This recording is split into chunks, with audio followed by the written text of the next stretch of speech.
And to take this further, we are being joined by John Ayres from Washington, D.C. He's a Senior Policy Director for the Center for Arms Control and Non-Proliferation in Washington, and also former member of the U.S. delegation to NATO. Mr. Ayres, thank you so much for joining us here on WION. Thank you very much for inviting me.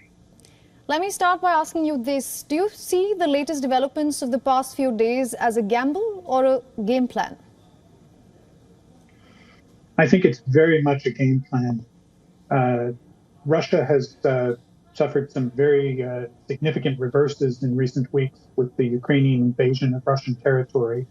And this is clearly a retaliation for that and for Ukrainian strikes against Russian military facilities. The key difference is that the Ukrainian attacks have largely targeted Russian military facilities and capabilities, whereas Russia is hitting primarily civilian targets in Ukraine. Right. So here are where things stand at the moment. There are three things primarily. Ukraine is in the middle of its unexpected Operation Kursk, as you mentioned. Russia is still trying to make advances in Donetsk, and peace talks are expected by the end of this year. Mr. Ayres, where do you think this war is heading?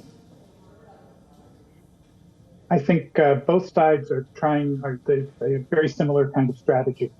That is to create the idea among the opponents that the war is not winnable, that it is best to give up now and not go any further. Ukraine has reinforced this by attacking into Russian territory, by showing that they are still capable of effective military operations. Russia has followed a long-term strategy of grabbing additional little bits and pieces of Ukrainian territory and trying to use this to generate an overall impression that it is winning the war, although at tremendous cost. At the same time, Russia tries to make its people back in Moscow be aware that the war is not creating significant difficulties for them. This is something that Ukrainian success on conquering Russian territory has given the lie to. The war is not winnable. Then how does the territory look post-war? It's right now, there is no question of a post-war situation. Both sides believe that there's more to be gained by continuing fighting than by settling the war with the current boundaries and separation intact.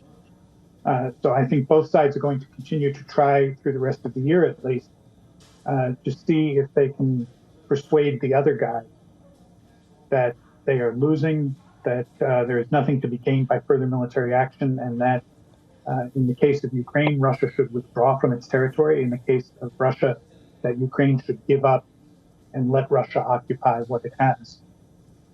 But that situation is clearly not sustainable for the long term, and particularly when in a very dangerous situation like we have now, where Russia is not doing very well, where the perception of Russian military is very negative, then you're going to have increased suggestions that nuclear weapons might be employed. And that would be a disaster for all. All right, Mr. Ayres, thank you so much for joining us here on WION and getting us your insights as always. You're very welcome. Thank you. For all the latest news, download the WION app and subscribe to our YouTube channel.